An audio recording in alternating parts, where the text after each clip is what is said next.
good afternoon for the few of you that are here. It's lovely to have you, and welcome to what's going to be our last session in Decoding Parenting. Tutor and I are really grateful to all the time that those of you are here, and of course the people that have been here in the past, the time that you've made to join us, and for the contributions. All of your comments and thoughts have actually gone on to make the next week even more full, we hope.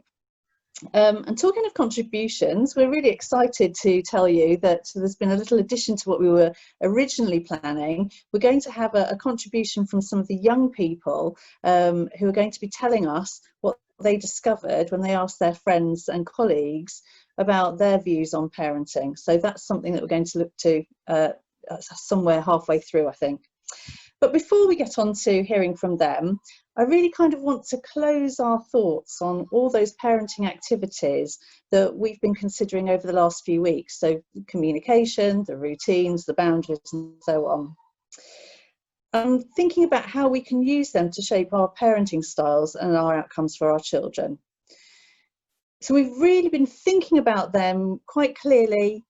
But the question is, how do we know when we've kind of got it right? How do we know when we've done enough? How do we know when that role that we have to play as parents in the transition from that small, helpless baby through to that successful, happy, healthy individual adult is complete? And the answer to that, of course, is probably maturity. We look for signs of maturity. But what do we mean by maturity? Is it about physical change? Is it when our children get married? Is that when we say, well, they're mature now? Is it when they become parents themselves?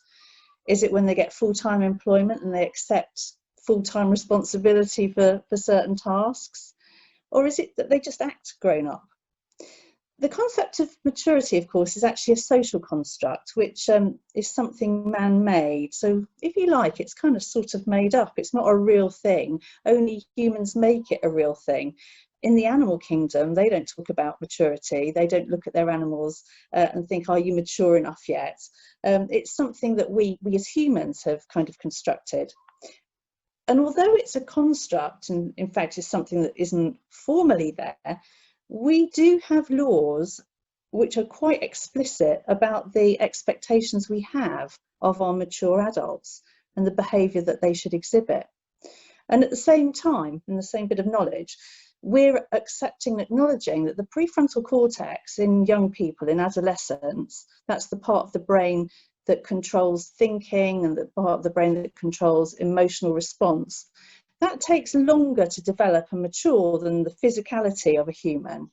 So in understanding that, we are more lenient with our young people, particularly in situations with the law. If we have a juvenile offender, the sentence is usually much lighter because we understand that they're in that process of maturing. So when we consider if someone is mature, what we're really looking for then is that sign that that prefrontal cortex has developed as much as we expect it to. And we expect then to see them being able to manage their emotions, have logical and considered thinking, and we expect that person to take responsibility for their actions and their words with whoever they share them with, and taking responsibility for the choices and feeling comfortable with those choices. But we see lots of adults who are way, way past the chronological age of prefrontal cortex development, and yet they display very little control and often very little thinking in times of difficulty.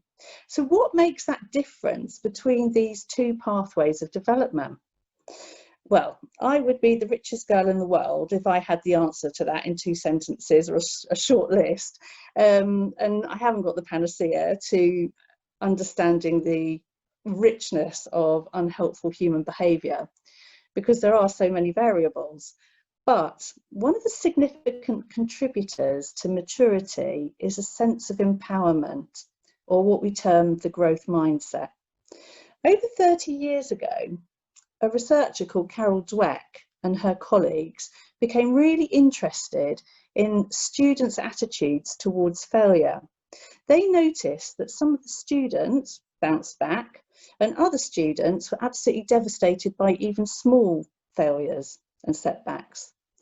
They studied thousands of young people and came up with an experiment where with one college, they had a certain expectation that children would achieve a certain standard to be able to pass or be accepted at a certain level. Rather than say to the children, you have failed, you haven't got there, what they would say instead was, you haven't got there yet.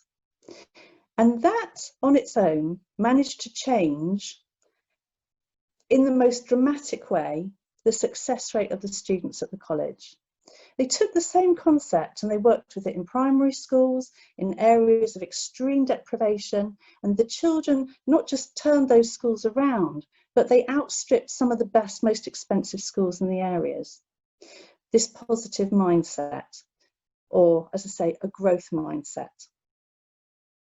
So she clearly defined two different pathways. One, as I say, she called the growth mindset. The other one she called the fixed mindset.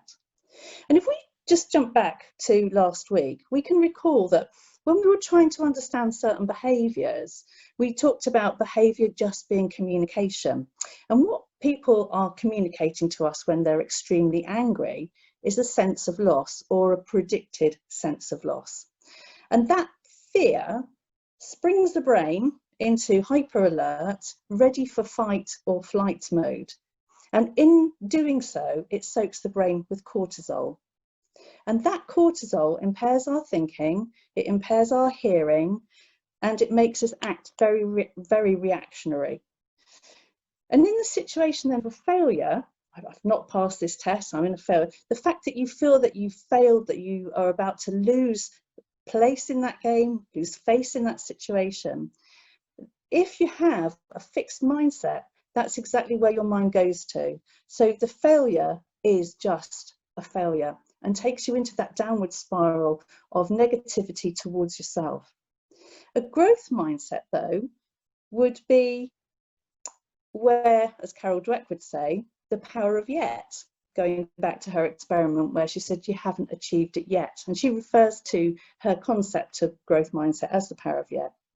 You would just see that by not achieving something yet, you see instead something that's a learning opportunity. You recognise it's something that you can't do yet, but you can do in the future. There are things that you can do differently. So in this scenario, there's a real limit to that sense of loss. So you never erupt, you never ignite the anger, you never get to that point where you can't hear and you can't think. So by staying in that moment of positivity, of growth mindset, there's a greater chance that you actually can improve that very situation in the here and now. In other words, you can usually problem solve your way to understanding the situation, taking charge and actually being masterful in it. That sense of being masterful, for all the fact that you might not have achieved your grade, you still feel in charge of the situation, and that probably will take you to success next time. So it's the ability to remain emotionally calm, to think clearly and positively, to remain curious, being open to all possibilities, but to have the self-confidence to step forward into those possibilities. And being willing, and this is a real important one, being willing to understand that none of us knows everything. And every day presents learning opportunities if we're wise enough to see them. That's what denotes maturity. It's not defined by an age category, social circumstance, or a social activity. And as parents, this is how we know if our efforts from moving our child are being successful in directing them to being ready for adulthood.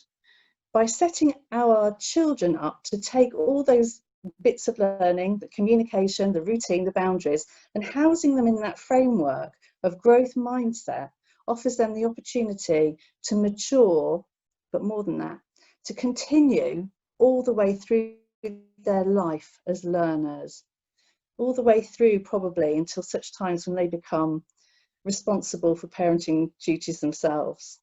So